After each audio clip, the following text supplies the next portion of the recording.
എൽദോസ് കുന്നപ്പള്ളിക്കെതിരായ ബലാത്സംഗ കേസിൽ കുറ്റപത്രം സമർപ്പിച്ചു. നെയ്യാറ്റിൻകര കോടതിയിലാണ് കുറ്റപത്രം സമർപ്പിച്ചത്. ബലാത്സംഗം, വധശ്രമമടക്കം കുറ്റങ്ങൾ ചുമത്തിയാണ് കുറ്റപത്രം സമർപ്പിച്ചിരിക്കുന്നത്. വിവരങ്ങളുമായി ഷീജ ചേരുകയാണ്. ഷീജ, ഏറെ ചർച്ചയായ, ഏറെ ചലനങ്ങൾ സൃഷ്ടിച്ച വാർത്ത കൂടിയായിരുന്നു എൽദോസ് കുന്നപ്പള്ളിക്കെതിരായ ബലാത്സംഗ കേസ് എന്ന് പറയുന്നത്. ഇപ്പോൾ ഈ കേസിൽ പോലീസ് കുറ്റപത്രം സമർപ്പിച്ചിരിക്കുകയാണല്ലോ, ക്രൈംബ്രാഞ്ച് കുറ്റപത്രം സമർപ്പിച്ചിരിക്കുകയാണല്ലോ. ഈ കുറ്റപത്രത്തിൽ ഈ സംഭവത്തെ വിശദീകരിക്കുന്നത് എങ്ങനെയാണ്? പ്രധാനമായും ഏതൊക്കെ വകുപ്പുകളാണ് കുന്നപ്പള്ളിക്കെതിരെ ചുമത്തിയിരിക്കുന്നത്? മനു, എൽദോസ് കുന്നപ്പള്ളിക്കെതിരായിട്ടുള്ള ഈ കേസ് വലിയ ചർച്ചയായ ഒരു വിഷയം തന്നെയാണ്.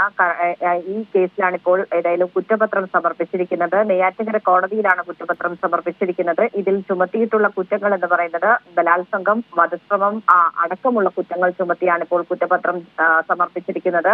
ഇതിൽ എൽദോസിനെ കൂടാതെ 2 സുഹൃത്തുക്കളും പ്രതികളാണ്. യുവതിയെ MLA ഒന്നിലേറെ തവണ ബലാത്സംഗം ചെയ്തു എന്ന് കുറ്റപത്രത്തിൽ പറയുന്നു.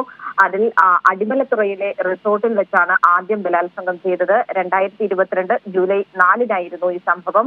തൃക്കാക്കരയിലെ വീട്ടിലും കുന്നത്തുനാട്ടിലെ വീട്ടിലും വെച്ചും ബലാത്സംഗം ചെയ്തതായി കുറ്റപത്രത്തിൽ പറയുന്നു. കോവളത്ത് വെച്ച് യുവതിയെ അതിനുശേഷം തള്ളിയിട്ട് കൊല്ലാൻ ശ്രമിച്ചുവെന്നും കുറ്റപത്രത്തിൽ വ്യക്തമാക്കുന്നുണ്ട്.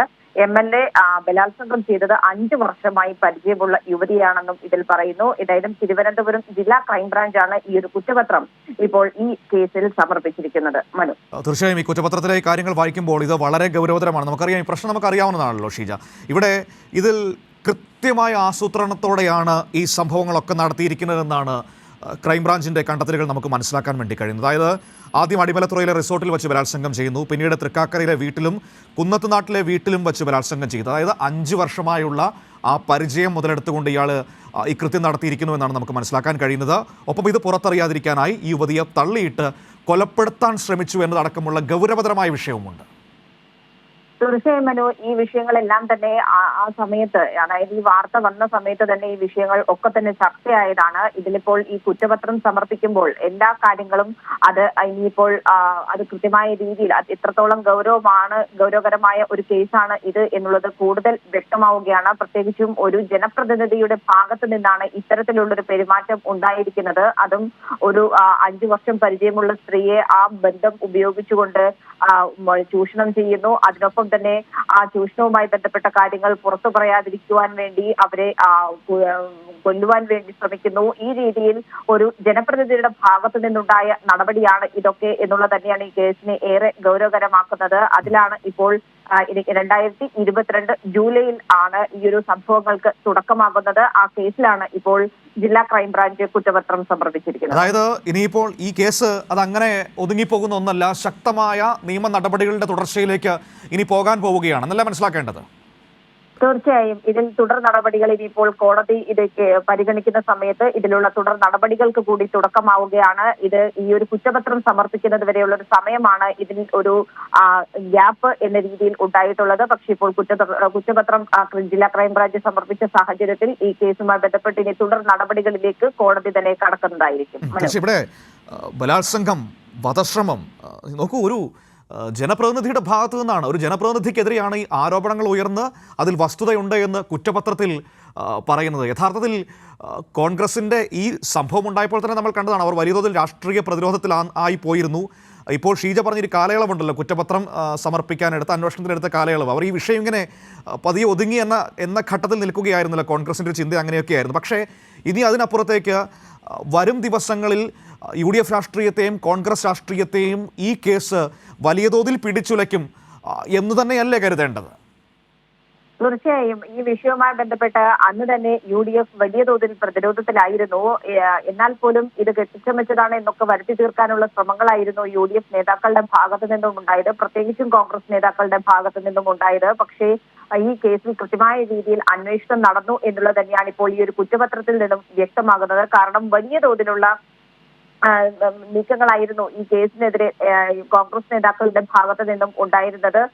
പക്ഷേ അതിൽ കൃത്യമായ രീതിയിൽ ഇപ്പോൾ അന്വേഷണം പൂർത്തിയാക്കി അതിന്റെ കുറ്റപത്രം സമർപ്പിക്കുന്നതിലേക്ക് കാര്യങ്ങൾ എത്തുമ്പോൾ കുറ്റപത്രത്തിൽ പറയുന്ന കാര്യങ്ങൾ, അന്വേഷണത്തിലൂടെ വ്യക്തമായ കാര്യങ്ങൾ, അതെല്ലാം ഈ വിഷയത്തിന്റെ ഗൗരവം വർദ്ധിപ്പിക്കുന്നത് തന്നെയാണ്. അതും ഒരു ജനപ്രതിനിധിയുടെ ഭാഗത്തു നിന്നാണ് ഇത്തരത്തിൽ സംഭവങ്ങൾ ഉണ്ടായിട്ടുള്ളത് എന്നത് തന്നെയാണ് ഈ വിഷയത്തെ ഏറെ ഗൗരവകരമാക്കുന്നത്. ഏതായാലും ഇനിയിപ്പോൾ തുടർ നടപടികൾ കോടതി സ്വീകരിക്കുന്ന മുറയ്ക്ക് ഈ വിഷയം വീണ്ടും മുഖ്യധാരയിലേക്ക് വന്നിരിക്കുന്ന ഒരു പശ്ചാത്തലത്തിൽ UDF കൂടുതൽ, പ്രത്യേകിച്ചും കോൺഗ്രസ് കൂടുതൽ പ്രതിരോധത്തിലേക്ക് പോകുന്ന ഒരു സാഹചര്യം തന്നെയായിരിക്കും വരും ദിവസങ്ങളിൽ ഉണ്ടാവുക. തീർച്ചയായും അന്ന് ഞാൻ ഓർക്കുന്നു ഷീജ, നമ്മളതിന് ആ വാർത്തയുടെ ഒരു തുടക്കത്തിലേക്കൊക്കെ പോകുമ്പോൾ രാഷ്ട്രീയ പ്രതിരോധം തീർക്കുന്നുണ്ടായിരുന്നു ആദ്യം കോൺഗ്രസ്. അതായത് ഇത് രാഷ്ട്രീയ പ്രേരിതമാണ് കേസെന്ന് പറയുന്നു. പിന്നീട് ഈ സ്ത്രീക്കെതിരെ പലതരത്തിലുള്ള ആരോപണങ്ങൾ ഇവരുടെ ഭാഗത്തു നിന്ന് ഉയർന്നു വരുന്നത് നമ്മൾ കണ്ടതാണ്. പൂർണ്ണമായും എൽദോസ് കുന്നപ്പള്ളിയെ ന്യായീകരിക്കുന്ന നിലപാടായിരുന്നു അന്ന് സ്വീകരിച്ചിരുന്നത്. പക്ഷേ നമ്മൾ ഈ കേസിലേക്ക് നോക്കുകയാണെങ്കിൽ അതത്ര ചെറുതല്ല. കാരണം ഒരു ജനപ്രതിനിധി ഒരു പരിചയമുള്ളൊരു സ്ത്രീയെ ആദ്യം റിസോർട്ടിൽ കൊണ്ടുപോയി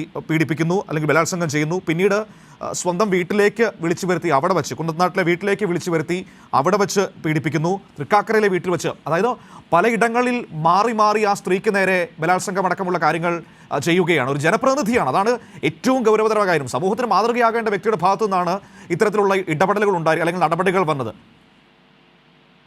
തീർച്ചയായും മനു, അത് തന്നെയാണ് ഈ വിഷയത്തെ അത്രത്തോളം ഗൗരവകരമാക്കുന്നത്. കാരണം ജനപ്രതിനിധിയിലേക്കാണ് ഏത് വ്യക്തിയായാലും ആദ്യം ഒരു സഹായത്തിനായി എത്തുക. പക്ഷെ ആ ജനപ്രതിനിധിയാണ് ഇത്തരത്തിൽ ഒരു ഹീനകൃത്യങ്ങൾക്ക് നേതൃത്വം നൽകിയിരിക്കുന്നത് എന്നത് തന്നെയാണ് ഈ വിഷയത്തിന്റെ ഗൗരവം ഇരട്ടിയാക്കുന്നത്. ഏതായാലും ഇതിൽ കൃത്യമായ രീതിയിൽ അന്വേഷണം നടന്ന് കുറ്റപത്രം സമർപ്പിച്ചിട്ടുള്ള സാഹചര്യത്തിൽ ആ രീതിയിൽ ഈ കേസിൽ നിന്നും രക്ഷപ്പെടാൻ MLAക്ക് സാധിക്കില്ല എന്നുള്ളത് തന്നെയാണ് ഇപ്പോൾ ഈ ഒരു ഘട്ടത്തിൽ വ്യക്തമാകുന്നത്. കാരണം ഇതിനെ രാഷ്ട്രീയ പ്രേരിതമാണ് എന്നൊക്കെ പറഞ്ഞ് ഈ കേസിനെ നേരിടാനുള്ള ഒരു നീക്കം കോൺഗ്രസ് നടത്തുമ്പോൾ പോലും ഈ യുവതിയെ എന്തിന് ഈ രീതിയിൽ വധിക്കാൻ ശ്രമിച്ചു എന്നതടക്കമുള്ള ചോദ്യങ്ങൾ ബാക്കിയാണ്. കാരണം മറ്റു വിഷയങ്ങളൊക്കെ ഇവർ നിഷേധിക്കുന്ന തരത്തിലുള്ള നിലപാടുകളാണ് സ്വീകരിക്കുന്നത്. പക്ഷേ ഇത്തരത്തിൽ ഉള്ള നീക്കങ്ങൾ, യുവതിയെ വധിക്കാനടക്കമുള്ള നീക്കങ്ങൾ നടത്തിയ ഒരു സാഹചര്യത്തിൽ ഏതായാലും ഈ കേസ് ആ രീതിയിൽ തന്നെ കൃത്യമായ രീതിയിൽ അന്വേഷിച്ച് കുറ്റപത്രം സമർപ്പിച്ച സാഹചര്യത്തിൽ ഇതിന്റെ ഇനി കോടതിയുടെ തുടർ നടപടികളിലേക്ക് കൂടി കടക്കുമ്പോൾ